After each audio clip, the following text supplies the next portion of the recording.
We are catching up on some awesome moments in Campbell baseball history, and we're happy to have Allan Winans with us because back in 2018, Allan, you had the chance to throw a complete game in Bowie's Creek and strike out 12 hitters against High Point in a dominant Friday night for your program.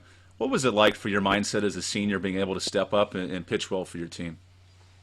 Yeah, that was the thing that was huge for us. A lot of the seniors, I think we had 8 that year that all played a huge role in everything we did all year. That High Point game, and I know earlier we spoke about that next weekend with my parents coming for the Winthrop game. Those 2 weeks, man, things clicked, and especially with High Point being at the top of the division with us or top of the conference with us, that was a huge game. And I know years past they got us 2 out of 3. I think the year before that at their place, and that Friday game starting the weekend off right, me being able to go deep in the game, saving the bullpen for the rest of the weekend, all that played a factor.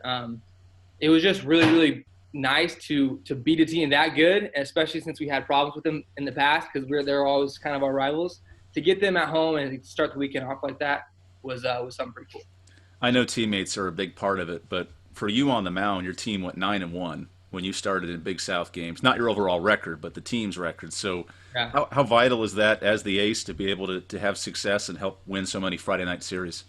I think the biggest thing with that, and I think it's across the board, is the consistency. So I think I started at some point during that year. I think guys started realizing what they were going to get out of me every week, and what I was going to get out of myself.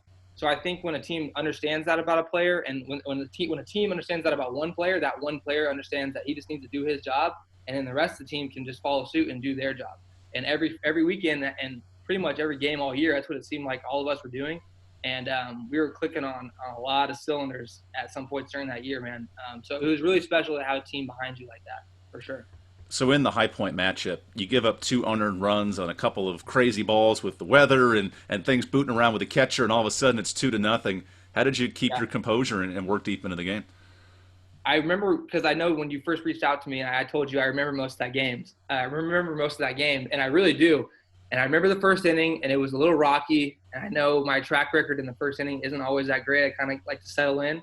And that day was no different.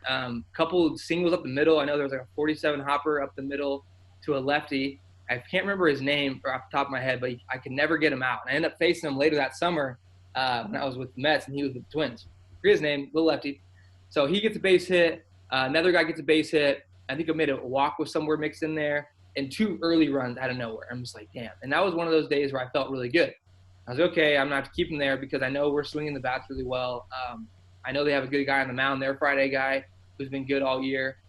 So after those 2 runs happened, the highlights that you sent me going forward, I remember seeing my face, and everybody's like, oh, that's just kind of his game face. I was more mad at myself than anything because I knew it was one of those days where if I can just execute and do my thing, I was going to have a lot of success. In that first inning, I didn't execute, just didn't do my job, and they tagged 2 runs on me really easily. So, It's yeah, going forward fascinating. throughout the rest of the game, man, I knew that I just had to make my pitches. That's why, like, you can see my face. I'm just mad at myself. Like, why am I not getting these guys out like I should be? I thought.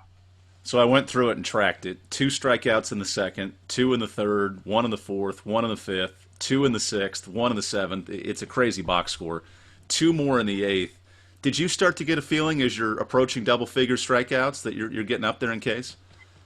Uh, Anybody that tells you they don't notice something is a liar. There's no way that you don't see the scoreboard. There's no way you don't see a 0 in the hit column or like any of that. You know, the old adages for baseball. I knew that the strikeouts were up there, but at the time the game was close, so I could care less about the strikeouts. I wanted them to not score. You know, so once they scored those 2 runs, I consider myself a little bit of a perfectionist. I don't like giving up any kind of run, so I was kind of frustrated about the 2 runs early on.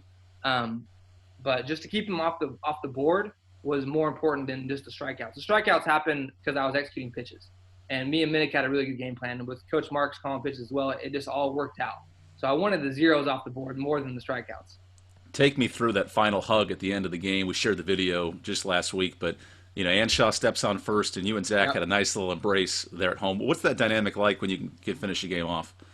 Right before that was a big sigh of relief because that lefty who hit that ball was that same lefty I'm talking about. And he had a line drive right to first base. I haven't gotten him out all year, so I'm like, oh, no, last play, really down the line.